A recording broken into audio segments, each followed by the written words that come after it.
नमस्कार। दिन भर की हाइलाइट्स जानने के लिए सुनते रहिए सुजस आवाज राजस्थान। नमस्कार, आज के पॉडकास्ट के साथ मैं हूं सपना और मेरे साथ है मेधा। एक नजर आज की हेडलाइंस पर। लोकसभा चुनाव के मद्देनजर अवैध हथियारों की धरपकड़ जारी। राज्य में अब तक 1394 से अधिक अवैध हथियार जब्त। श्रमिक दिवस कल 1 मई को राज्यपाल कलराज मिश्र ने दी बधाई और शुभकामनाएं। और तेज गर्मी को देखते हुए महात्मा गांधी नरेगा योजना के श्रमिकों के समय में परिवर्तन। सुबह 6 बजे से दोपहर 1 बजे तक रहेगा समय। लोकसभा चुनाव के लिए आमतौर पर शांतिपूर्ण ढंग से मतदान प्रक्रिया पूरी होने के बाद भी अवैध गतिविधियों पर नियंत्रण के लिए कड़ी चौकसी बरती जा रही है। इस क्रम में अब मतदान के 2 दिन बाद रविवार को राज्य पुलिस ने 8 अवैध हथियारों और 21 कारतूस की बरामदगी की है। राज्य में अब तक 1394 अवैध हथियार जब्त किए गए हैं। मुख्य निर्वाचन अधिकारी श्री प्रवीण गुप्ता ने बताया कि प्रदेश में कानून व्यवस्था की स्थिति पर कड़ी नजर रखने का परिणाम है कि राज्य में चुनाव से जुड़ी गतिविधियों के दौरान शांति रही। ज्यादा जानकारी दे रहे हैं दीपक शर्मा। पुलिस ने इस अवधि में 2646 कारतूस, 4161 किलोग्राम विस्फोटक पदार्थ और 7 IED बम जब्त किए गए हैं। एक अवैध हथियार निर्माण फैक्ट्री पर छापे की कार्रवाई भी की गई है। श्री गुप्ता ने बताया कि लोकसभा चुनाव के लिए 16 मार्च को आचार संहिता लागू होने के साथ ही निर्वाचन विभाग सहित विभिन्न विभागों की मुस्तैदी के चलते राजस्थान में भयमुक्त, निष्पक्ष और भेदभाव रहित चुनाव करवाने के लिए हर स्तर पर प्रभावी कदम उठाए गए। इस अवधि के दौरान 1,99,000 व्यक्तियों को विभिन्न अवांछित गतिविधियों के कारण पाबंद किया गया। वहीं मुख्य निर्वाचन अधिकारी ने बताया कि प्रदेश भर में आम सुरक्षा की दृष्टि से कुल 1,62,777 लाइसेंस शुदा हथियारों में से 1,55,666 हथियार विभिन्न पुलिस थानों में जमा करवाए गए हैं। कुल 1,743 हथियार लाइसेंस निरस्त किए गए हैं और 51 लाइसेंसी हथियारों को जब्त किया गया है। वहीं 204 अंतर्राज्यीय पुलिस नाकों सहित कुल 239 स्थानों पर निगरानी रखी जा रही है। साथ ही प्रदेश भर में 481 सतर्कता दल भी सक्रिय स्थिति में रखे गए हैं। उपराष्ट्रपति जगदीप धनखड़ आज प्रदेश दौरे पर रहे। राज्यपाल कलराज मिश्र ने उपराष्ट्रपति जगदीप धनखड़ के जयपुर पहुंचने पर एयरपोर्ट पर उनकी अगवानी की। उन्होंने पुष्पगुच्छ भेंट कर उपराष्ट्रपति का अभिनंदन किया। उपराष्ट्रपति ने जयपुर स्थित कुलिश स्कूल का उद्घाटन भी किया। कार्यक्रम के बाद उपराष्ट्रपति जगदीप धनखड़ ने संस्थापक कर्पूर चंद्र कुलिश की प्रतिमा का अनावरण भी किया। कल अंतर्राष्ट्रीय श्रमिक दिवस है। हर साल 1 मई को देश दुनिया में मजदूर दिवस के रूप में मनाया जाता है। मजदूरों और श्रमिकों को सम्मान देने के उद्देश्य से हर साल 1 मई का दिन इन्हें समर्पित होता है, जिसे लेबर डे, श्रमिक दिवस, मजदूर दिवस, मई डे के नाम से जाना जाता है। मजदूर दिवस का दिन न केवल श्रमिकों को सम्मान देने के लिए होता है, बल्कि इस दिन मजदूरों के हक के प्रति आवाज भी उठाई जाती है, जिससे कि उन्हें समान अधिकार मिल सके। राज्यपाल कलराज मिश्र ने अंतर्राष्ट्रीय श्रमिक दिवस यानी 1 मई पर बधाई और शुभकामनाएं दी हैं।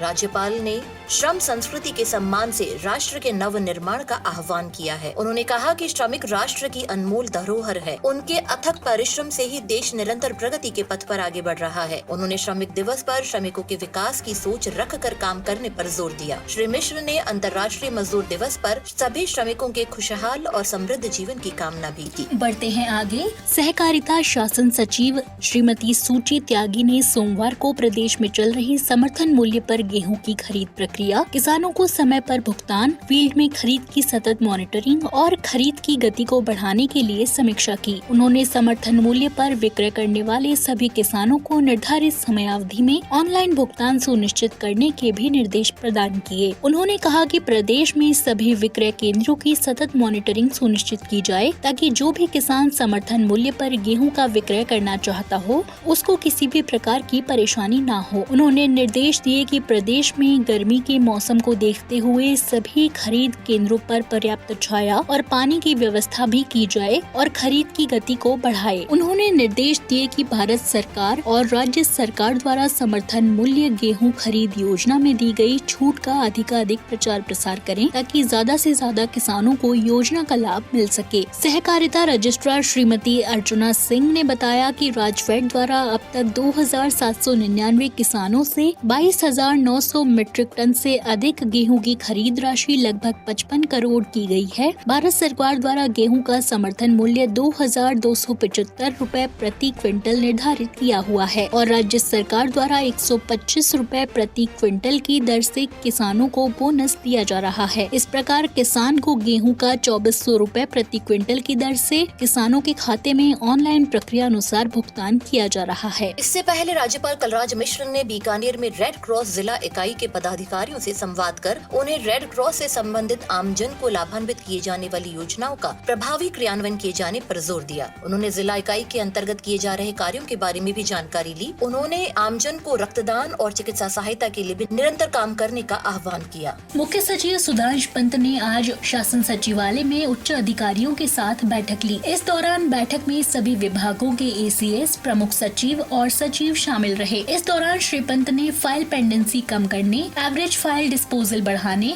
अपने विभागों और सेक्शन में नियमित निरीक्षण करने के निर्देश दिए। साथ ही अधिकारियों से अनुशासन, कार्य व्यवहार और वर्क कल्चर पर भी बात की। आप सुन रहे हैं सुजस आवाज राजस्थान। तेज गर्मी के मौसम को देखते हुए ग्रामीण विकास एवं पंचायती राज विभाग के निर्देशानुसार महात्मा गांधी नरेगा योजना के तहत नियोजित श्रमिकों के काम करने का समय सुबह 6 बजे से दोपहर 1 बजे तक करने का निर्णय किया गया है। महात्मा गांधी नरेगा योजना के तहत नियोजित श्रमिकों की 8 घंटे की कार्यावधि में 1 घंटा विश्राम काल निर्धारित है। तेज गर्मी के मद्देनजर श्रमिकों के काम करने का समय सुबह 6 बजे से मध्याह्न 1 बजे तक रहेगा। साथ ही यदि कोई श्रमिक समूह समय से पहले निर्धारित टास्क के अनुसार काम पूरा कर लेता है तो वो कार्य की माप मेट के पास उपलब्ध मस्ट रोल में अंकित टास्क प्रपत्र में करवाने के बाद और समूह के मुखिया के हस्ताक्षर के बाद कार्यस्थल छोड़ सकता है। ये व्यवस्था 1 मई से 15 जुलाई तक प्रभावी रहेगी। कार्यस्थल पर स्वच्छ और शीतल पेयजल, छाया, प्राथमिक उपचार बॉक्स में इलेक्ट्रॉल और ग्लूकोज की पर्याप्त व्यवस्था सुनिश्चित करने के भी निर्देश दिए गए हैं। श्री गंगानगर जिला कलेक्टर लोकबंधु और राज्य सूचना विज्ञान अधिकारी NIC जयपुर जितेंद्र कुमार वर्मा के मार्गदर्शन में तैयार किए गए डिजिटल बाराबंदी सिस्टम का लोकार्पण सोमवार को जिला कलेक्टर लोकबंधु ने श्री गंगानगर के स्काडा नियंत्रण कक्ष में किया। बाराबंदी सिस्टम का लोकार्पण करने पर जिला कलेक्टर ने बताया कि पूर्व जल संसाधन विभाग द्वारा ये काम मैन्युअल किया जाता था, जिससे कई बार किसानों को परेशानी रहती थी।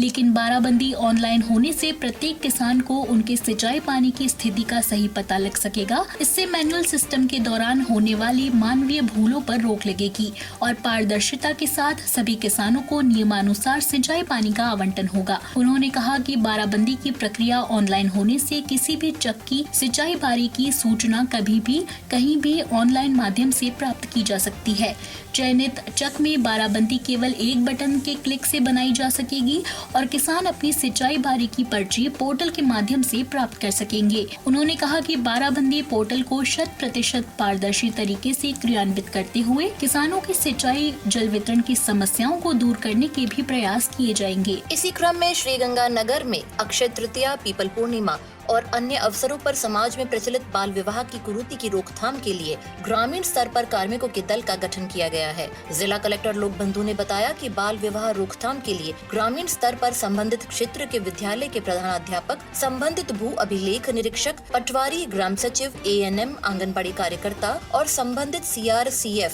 को दल में शामिल किया गया है। ये कार्मिक अपने अपने क्षेत्र में भ्रमण करते रहेंगे और ये ध्यान रखेंगे कि कोई बाल विवाह संपन्न न होने पाए। वे ये भी सुनिश्चित करेंगे कि किसी नाबालिग बच्चों का विवाह न हो। विवाह से पूर्व प्रस्तावित विवाह की जानकारी मिलने पर वे तत्काल सूचना देंगे। आदर्श आचार संहिता के उल्लंघन पर आमजन के साथ निर्वाचन विभाग तत्परता के साथ काम कर रहा है। उल्लंघन के मामलों पर कड़ी निगरानी रखने के लिए सी-विजिल ऐप पर रिकॉर्ड समय में कार्रवाई हो रही है। मुख्य निर्वाचन अधिकारी प्रवीण गुप्ता ने बताया कि आदर्श आचार संहिता लागू होने से अब तक प्रदेश भर में 6,462 शिकायतें दर्ज की गयी। इनमें से सही पाई गई 3,511 शिकायतों का तुरंत निस्तारण कर दिया गया। आदर्श आचार संहिता की सबसे ज्यादा 1,010 शिकायतें जोधपुर जिले से प्राप्त हुई, जिनमें से 790 शिकायतें सही पाई गयी और उन सभी शिकायतों का तय समय में निस्तारण कर दिया गया। इस ऐप के जरिए अधिकतम 100 मिनट की समय सीमा में प्राप्त शिकायतों का समाधान किया जाता है।